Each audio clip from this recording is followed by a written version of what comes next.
Bonjour à tous, infiniment heureux de vous retrouver ce matin pour partager avec vous le Chitat du jour. J'espère que vous allez bien et que vous avez passé une bonne nuit, ou peut-être déjà une bonne journée. En tout cas, on vous souhaite plein de bonnes choses pour aujourd'hui.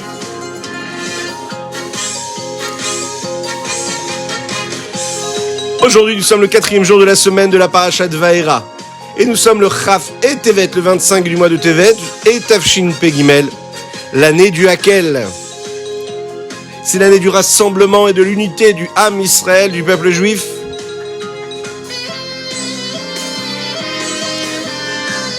Et on va démarrer tout de suite avec le Chumash du jour. Aujourd'hui, Yom Revi'i de la Parashat Vaera. C'est parti pour les 10 plaies. Moshe et Aaron se présentent devant Paro. Fais sortir les bénis Israël d'Égypte. C'est plus possible. Laisse-les sortir pour faire des corbanotes, des sacrifices à Dieu, à Akadosh Baruch Hu. Vous le savez, Paro refuse.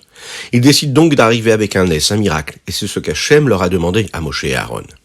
Lorsqu'ils arrivent, ils vont faire exactement ce que Dieu leur a demandé.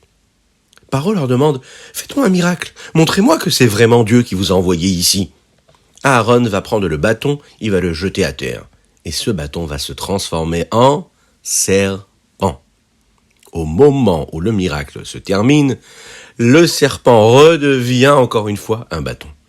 Les magiciens de Paro qui étaient présents ont dit, mais tu sais, nous on peut faire la même chose.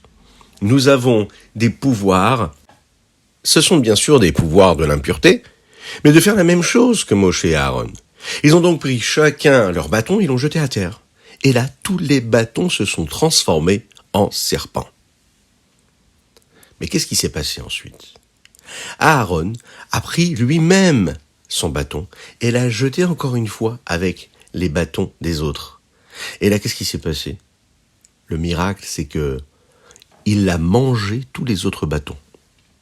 Et là, ils ont compris que le bâton de Moshe et de Aaron avait quelque chose de particulier que eux n'avaient pas. Et ils ont compris que Dieu, c'était vraiment le Dieu, et que c'est Dieu qui avait envoyé Moshe et Aaron pour sauver le peuple juif. Vous l'imaginez bien, Paro ne s'est pas laissé faire, Paro était très têtu, il ne les a pas écoutés. On va donc passer aux choses sérieuses. Akadosh Baruch Hu décide d'envoyer les 10 plaies. Et on va commencer par Makat Dam, la plaie du sang. Avant la première Maka, avant la première plaie, Hachem va dire à Moshe et à Aaron de bien prévenir Paro, afin qu'il ait l'occasion supplémentaire de faire teshuva. Allez le voir le matin, tôt, lorsqu'il va au Nil. Il a l'habitude d'aller là-bas le matin. Vous allez le voir et vous allez lui dire « Fais sortir les bénis Israël d'Égypte ». Et bien sûr, dites-lui bien que s'il n'écoute pas cette dernière fois à l'occasion qu'il a d'écouter, eh bien Akadosh Baruch Hu va lui montrer vraiment qui il est. Il va transformer tout ce Nil en sang. Vous savez que les Égyptiens priaient ce Nil-là. Alors Dieu voulait leur montrer que leur Avodah Zara, c'était une erreur, et qu'il était capable de la transformer en sang. Le Nil, c'est aussi ce qui avait sauvé la vie de Moshe Rabbeinu lorsqu'il était tout petit. Vous vous en souvenez dans le petit panier en osier. Hachem va donc dire à Moshe et à Aaron que c'est Aaron qui allait frapper l'eau, et non pas Moshe, parce qu'il faut être toujours reconnaissant quand on nous fait quelque chose de bien. Quand on nous a aidés, il faut savoir dire merci. Et à ce moment-là, Aaron lui frappera le Nil, et il se transformera en sang. Et c'est vraiment ce qui va se passer. Moshe et Aaron vont donc préparer Paro à ce miracle-là, qu'Akadosh Baruch Hu va faire. Aaron va frapper l'eau, et l'eau, là, à ce moment-là, va se transformer en sang. Mais pas seulement l'eau qui était dans le Nil, l'eau qui se trouvait partout en Égypte. C'est-à-dire que les gens à la maison ouvraient le robinet, c'était du sang. Ils voulaient même parfois, vous savez, creuser dans les profondeurs de la terre pour aller chercher de l'eau vive. Mais cette eau-là était aussi en sang. Au même moment, il y a d'autres magiciens qui ont tenté de faire pareil, ils ont réussi. Ils ont réussi à transformer l'eau qui était dans les puits en sang, parce qu'ils avaient des pouvoirs d'impureté. Quand Paro y voit ça, il dit très bien, ça n'est donc pas Dieu qui a fait ce miracle-là, tout le monde est capable de le faire. Et Moshe et Aaron sont juste des magiciens, comme mes conseillers à moi. C'est alors qu'Akadosh Baruch Hu décide d'envoyer une deuxième plaie, la Makat Tsefardea. La Makat Tsefardea, c'est la plaie des grenouilles. Ils vont d'abord prévenir Moshe Rabbeinu et Aaron, notre cher Paro. Ils vont lui dire « Laisse sortir le peuple juif ». Et si tu ne le fais pas, eh bien toute la terre sera remplie de grenouilles. Ces grenouilles rentreront partout, même chez les gens à la maison, chez eux. Pendant près de 3 semaines, ils vont prévenir Moshe Rabbeinu et Aaron, notre cher Paro. Mais ils n'acceptent pas. C'est donc à ce moment-là qu'Hachem va dire à Moshe, dis à Aaron de tendre la main avec son bâton sur l'eau, et toutes les grenouilles vont submerger la terre d'Égypte. C'est ce qui va se passer. La première grenouille qui sort, c'est une grenouille qui est énorme, qui sort du Nil. Tous les Égyptiens sont venus avec des bâtons sur elle, ont essayé de la frapper pour la tuer, mais rien ne se passait. À chaque fois qu'ils frappaient, eh bien, il y en avait d'autres qui sortaient de cette grande grenouille-là. Les magiciens de Paro ont vu ça, ils ont réussi à faire pareil. Ils ont réussi à taper, ils ont aussi réussi à faire sortir une grande grenouille qui, elle, a donné aussi d'autres grenouilles. Donc Paro a dit, très bien, c'est encore une fois un coup de magicien. Mes magiciens sont aussi capables de le faire. Ça ne veut pas dire que Dieu va faire sortir les bénis Israël d'Égypte. Je ne crois donc pas à ce miracle. Mais Paro voulait aussi que les grenouilles disparaissent. Il va donc appeler Moshe et Aaron et il va leur dire, regarde, je vous laisse partir d'Égypte. La seule chose que je vous demande, demandez à votre Dieu de cesser de nous envoyer des grenouilles qui nous libèrent parce que ça n'est plus vivable. Moshe va lui répondre, et quand est-ce que tu voudrais que les grenouilles s'en aillent? Et là, Paro il dit, moi j'aimerais que ça se passe demain. Moshe dit, d'accord, il n'y a pas de problème. Je vais prier Dieu afin que les grenouilles disparaissent de la terre d'Égypte. C'est ce qu'il va faire, Moshe Rabbeinu. Il va le faire, il va prier. Et c'est ainsi que nous terminons notre petite partie de ce Ritatu du jour qui nous permet de rentrer dans l'histoire des bénis Israël en Égypte.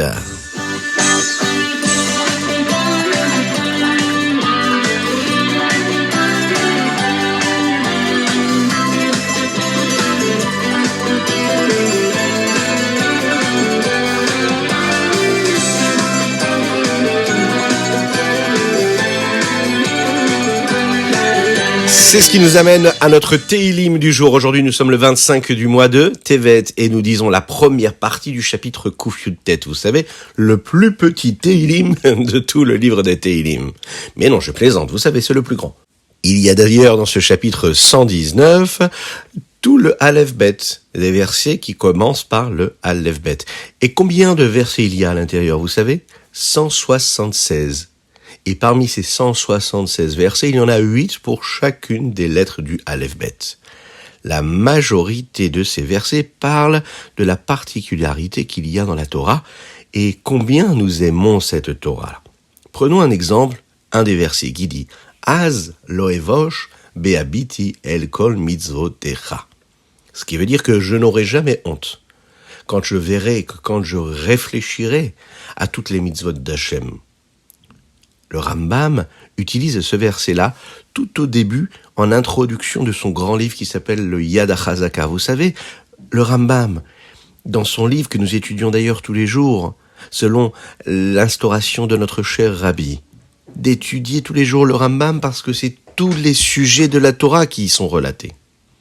Et juste avant de démarrer son œuvre, le Rambam nous parle de ce verset-là. C'est ce qu'il écrit. Afin que nous puissions nous préparer pour ressentir, lire, étudier, accomplir toutes les halachot de la Torah.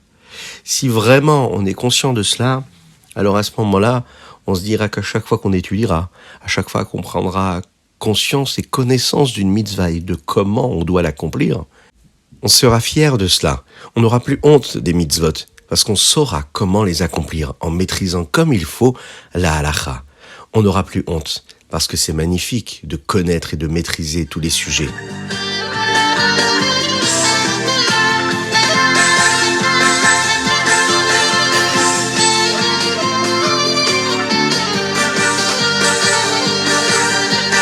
Et nous passons tout de suite au Tanya. Nous sommes dans le chapitre 16. On a fait connaissance avec le Tzadik, on a fait connaissance avec le Racha. Et là, le Rabbi Shneor Zalman nous apprend vraiment qui est ce Benoni-là. Dans le dernier chapitre, on a bien compris que le Benoni, c'était celui qui avait besoin de travailler tous les jours. Il doit faire quelque chose de plus. Si tu as l'habitude de marcher 10 km, eh bien, il faut que tu marches le 11e kilomètre en plus. Si tu as l'habitude d'apprendre 5 lignes, eh bien, tu apprends 6 lignes aujourd'hui. Si tu as l'habitude d'étudier pendant une demi-heure, ben, tu vas étudier pendant 33 minutes. Voilà, tu rajoutes quelques minutes. Et aujourd'hui, le Admour Hazaken va nous enseigner quelque chose de supplémentaire que le Benoni doit toujours faire, et il doit toujours s'en souvenir. Première chose, que sa avoda à lui, son travail, l'investissement qu'il doit fournir, c'est d'être toujours sûr que c'est son Yetzer Tov, c'est le bon penchant qui décide, qui maîtrise. On doit se souvenir que c'est lui qui doit toujours avoir le dernier mot. Le Benoni, et nous on essaye tous de devenir des Benoni, c'est-à-dire qu'on doit être responsable de nos actes. On ne doit jamais laisser le mauvais penchant donner son avis, de nous pousser à faire des erreurs. Comme on l'a étudié, que la meilleure façon de réussir à cela, c'est de développer l'amour de Dieu, c'est de développer la crainte de Dieu, afin que notre âme puisse être forte, et si elle est forte, alors elle pourra toujours gagner le combat. Alors comment on peut aimer Hachem ? Dieu nous a donné la pensée, la parole et les actions. Le Rabbi Shimon Zalman nous dit ici que lorsqu'on utilise notre pensée pour réfléchir, penser, imaginer réellement, regardant autour de nous, comment Akadosh Baruch Hu il est grand, comment Akadosh Baruch Hu il est bienveillant, combien Akadosh Baruch Hu il nous aime, alors on prend conscience de sa présence et donc on l'aime. Le Admor HaZaken nous dit, mais c'est pas tout le monde qui peut réussir à ressentir cela. Comment ressentir vraiment ce qu'un autre ressent ? Est-ce qu'on est capable d'aimer Dieu comme on est capable d'aimer notre papa ou d'aimer notre maman ? Ou mieux, d'aimer comme nos papas et nos mamans nous aiment ? Alors comment est-ce que le Benoni, il peut arriver à cet amour de Dieu lorsqu'il n'arrive pas à y arriver ? Alors en fait, le Rabbi Shimon Zalman nous dit, il suffit juste d'ouvrir les yeux. On doit considérer la présence de Dieu à travers sa créature. Réfléchir à tout ce que nous voyons.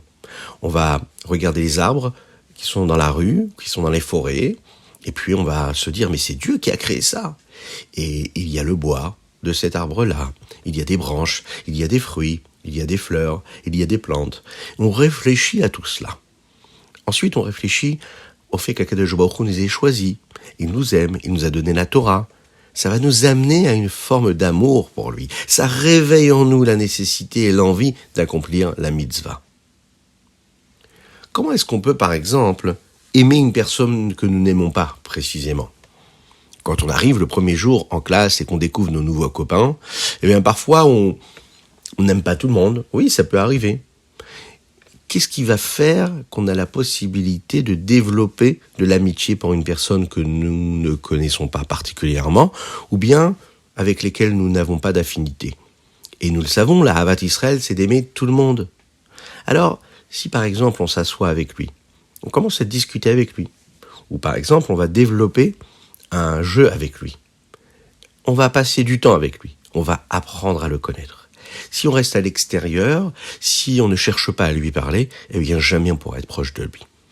Parfois, on peut se faire une idée d'une personne, on est persuadé que nous ne l'aimons pas, et ça, c'est pas bien de ne pas aimer quelqu'un, parce qu'un juif doit toujours aimer ses frères, et il suffit juste de commencer à discuter pour se rendre compte qu'en fait, on a beaucoup d'affinités, qu'on s'aime énormément, et qu'on peut s'apprécier énormément.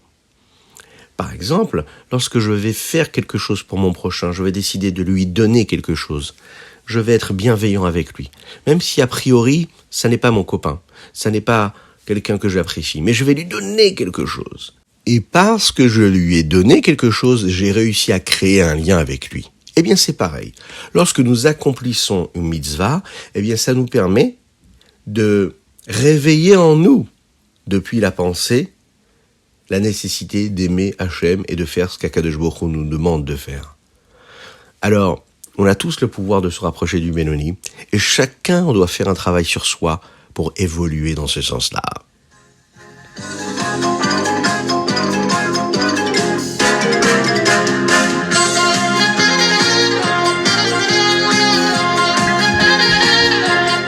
Et nous passons tout de suite au Yom Yom du jour, Chafet Tevet. Le rabbi nous dit ici que le rabbi Rachab, le rabbi Shalom Dovber, dit dans une sikha que la sortie d'Égypte, cela veut dire de sortir de notre exil personnel. Ça veut dire sortir vers la liberté de tout ce qui veut nous arrêter dans ce monde-là. La chassidoute, elle nous aide à ne jamais s'arrêter d'accomplir la Torah et les mitzvot. Parfois, il y a dans le monde des choses qui sont là pour nous bloquer, qui nous empêchent de faire ce que nous avons à faire spirituellement. Mais il y a une différence entre la délivrance qu'il y a eu au moment de l'Égypte et la délivrance que la chassidoute est capable de nous apporter. Lorsqu'on est sorti d'Égypte, le rabbi Rachab nous dit, d'abord Akadosh Baruch Hu a brisé l'Égypte avec les makotes, avec les plaies.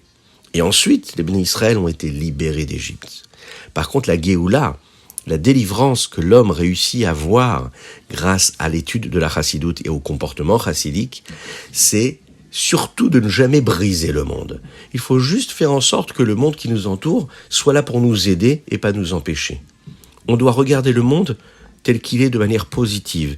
On ne doit pas regarder ce qu'il y a autour de nous comme des choses qui sont là pour nous embêter ou nous déranger. Non, on doit le voir positivement et on doit toujours se dire de quelle façon ça va me permettre d'accomplir une mitzvah en plus et de me rapprocher d'Akadosh Baruch Hu encore un petit peu plus. En fait, ce qu'il faut avoir, c'est un œil positif. Toujours être capable de voir que tout ce que Dieu il a créé pour nous permettre d'accomplir sa volonté encore un petit peu plus. Et vous savez, l'accomplissement réel qu'on attend de nous, c'est quoi ? C'est de faire venir Mashiach.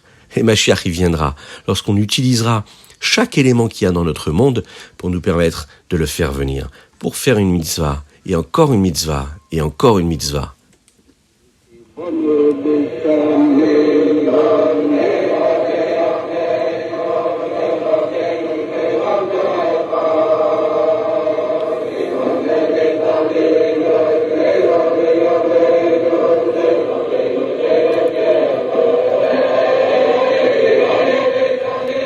Et voilà, c'était le Chitat du jour. Je vous souhaite une excellente journée, que Dieu vous bénisse et qu'il vous protège. N'oubliez pas de nous envoyer vos dédicaces sur chitat.fr. Chitat.fr. Je vous dis à très très bientôt. Que Dieu vous bénisse et qu'il vous protège. Et bien sûr, qu'il nous envoie le Mashiach maintenant.